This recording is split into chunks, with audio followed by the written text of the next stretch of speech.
everyone, welcome back to my YouTube channel and happy Bookmas.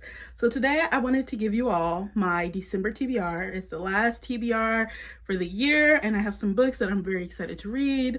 They'll be popping up in more of the Bookmas videos and throughout the rest of the month as the year comes to a close. So I'm gonna go ahead and get started. The first book I have is Men Have Called Her Crazy by Anne-Marie Tindler.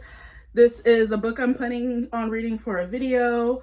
I've read like the first maybe 4 or 5 pages, but basically this book is it's a memoir about Anne-Marie Tindler when she checked herself into a psychiatric hospital following a year of crippling anxiety, depression, and self-harm. So I saw the title and I was immediately drawn to it. It was a face out on the bookshelf, and so I picked it up and I'm really excited to get to this one. The next book I have is Angel and Hannah by Ishlay Park. I think that's how you pronounce it. So I picked this one up because I have this like book club I have with one of my friends, and we just go back and forth picking books to read with each other throughout the year. So this is one of the 2 me and her will be reading, and basically it is about Hannah, a Korean American girl from Queens, New York, and Angel, a Puerto Rican boy from Brooklyn, falling in love in the spring of 1993 at a quinceañera. So it is sort of a Romeo and Juliet retelling, and it's told in verse. So just looking at that, you can see it's told in verse. So I think this is going to be really good, probably heartbreaking, but I'm excited to get to it. The second book I'm reading with my friend is called Remember You Will Die by Eden Robbins. So this is told entirely through obituaries and ricocheting through time. Told entirely through obituaries and ricocheting through time. Remember You Will Die is an innovative genre-bending epic about the messy tapestry of human history and the threads that connect us. So I'm really thinking that this is going to be good. I really love epistolary novels, so a book that's told entirely through obituaries, yeah, that should be good. It should be good, right? So that I'll be getting to probably sometime later in the month. Next, I'm planning to read The Vegetarian by Hong Kong because she just won the Nobel Prize, so I really wanted to get to this. It's been on my TBR for years and years, and so it's time to finally get to it. It is about, let's see, before the nightmares began, Young Hee and her husband lived an ordinary, controlled life, but the dreams, invasive images of blood and brutality, torture her, driving Young Hee to purge her mind and renounce eating meat altogether.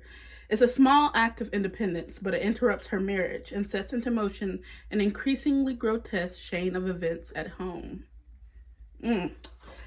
Yeah, that one's gonna be good. Next, I have Yours Truly by Abby Jimenez. So I don't want to talk too much about my plans for this book, but basically this is sort of like a second chance with me and Abby, and keep watching the videos that's coming out because you'll hear me talk more about my feelings for Abby Jimenez. But I'm planning to read Yours Truly. So Dr. Brianna Ortiz's life is seriously flatlining. Her divorce is just about finalized. Her brother's running out of time to find a kidney donor, and that promotion she wants, that's probably going to the new man doctor who's already registering 80-7 on Brianna's pain in my ass scale. But just when all systems are set to hate, Dr. Jacob Maddox completely flips the game by sending Brianna a letter. So I have high hopes. First of all, because letters, I love epistolary, like I just said. So I'm hoping for the best of this one. I read what's it called? The one that comes before this, Part of Your World. It was okay. But I'll save that for the video that's coming about me reading this one. But that's Yours Truly by Abby Jimenez. Next, I'll be reading King's Rising by C.S. Pacat. So this is the 3rd book in the Captive Prince trilogy. I read the first 2 books a while ago, and I'm going to be finishing the series. I'm actually really excited. I've grown out of reading series because I'm just like, I don't want to suffer. I don't want to suffer longer than I have to. So I prefer to just read standalones. But I saw this book in the bookstore. I read the description for the first one, and I was like, ooh, sounds really good. Sounds really good. And you know, it's LGBT. I love me a little LGBT. But it's a series. But I was like, I'm gonna get them. I'm gonna read it. And so I read the first 2 a couple months ago, and now I want to go ahead and finish the series off. There's not much I can say about this one, but basically the Captive Prince books are about this prince who is betrayed by his brother and is sent into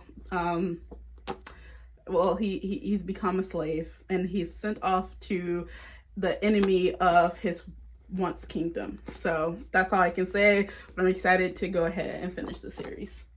Next, I'll be reading Neon Gods by Katie Roberts.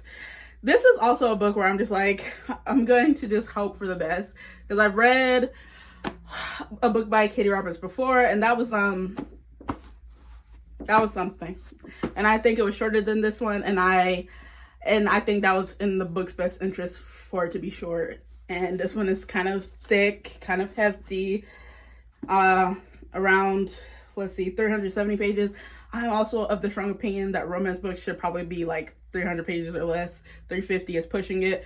But, you know, Katie could, Katie, is it Katie or is it Kate? I think it's Katie. Katie could surprise me. Katie Robert could surprise me. So that I'll be picking this up. But Neon Gods is about, it's basically a Persephone and Hades retelling. And that's really all you need to know. Okay, so those books are like definites that I want to get to. Now these books, these are like my hopes and dreams. Like I would really love to get to them, but though the first books that I showed you are like priority. So if I can get to these ones, I'll be happy, but if not, I'll read them in the new year. So first I have Icarus by Kay Ankrum. I have started this book so many times, and it's not that it's not good, it's that it's so good that, like, do you ever just, your emotions just sort of overwhelm you? They're so big that you can't interact with the thing that the emotion is about anymore. So I get so, first of all, just the fact that it's like mythology inspired, I love that. I studied classical civilizations, so ancient Rome and Greece, when I was in undergrad. That was my minor, so I love mythology surrounding ancient Rome and ancient Greece. So there's already that. Then it's told in like this, I don't want to say vignette style, but the chapters are very short, which I also really love. And I just, every time I open it, the language, it's just doing it for me, and I just get too excited about it. So I keep starting and stopping. You can you see my bookmark? It's like at the beginning, because I pick it up and I read it and I'm like, oh, I'm loving this, I'm loving this, I'm loving this. I'm like, I'm loving it too much, it hurts me. I'm loving it so much, I'm in pain. So I keep putting it down. But I really want to like just go ahead and finish this one. So Icarus by Kay Ankrum. So Icarus Gallagher is a thief. He steals priceless art and replaces it with his father's impeccable forgeries. For years, one man, the wealthy Mr. Black, has been their target and revenge for his role in the death of Icarus's mother. To keep their secret, Icarus adheres to his own strict rules to keep people and feelings at bay. Don't let anyone close. Don't let anyone touch you. And above all, don't get caught. Okay, the next book I have is Immortal Dark by Tigress Germa? Why did I say Tigress? Tigist?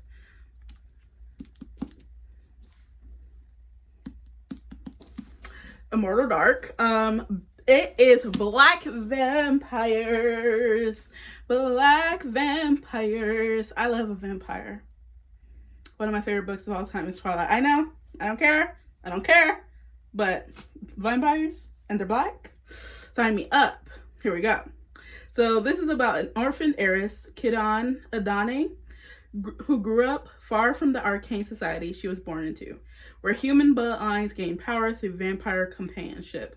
When her sister June disappears, Kidan is convinced a vampire stole her, the very vampire bound to their family, the cruel yet captivating Susenyos Sagad. Anyways, black vampires. So I don't even need to say anything else. You get it. Also, look at this edition. It is gorgeous. First, look at that. And then look at that. Come on. Are you kidding me? And then look at the end pages. Come on. Do you see the end pages? Please. And then next I have The Poison-Free Drink by Bethany Baptiste. So this book is, it's about love potions.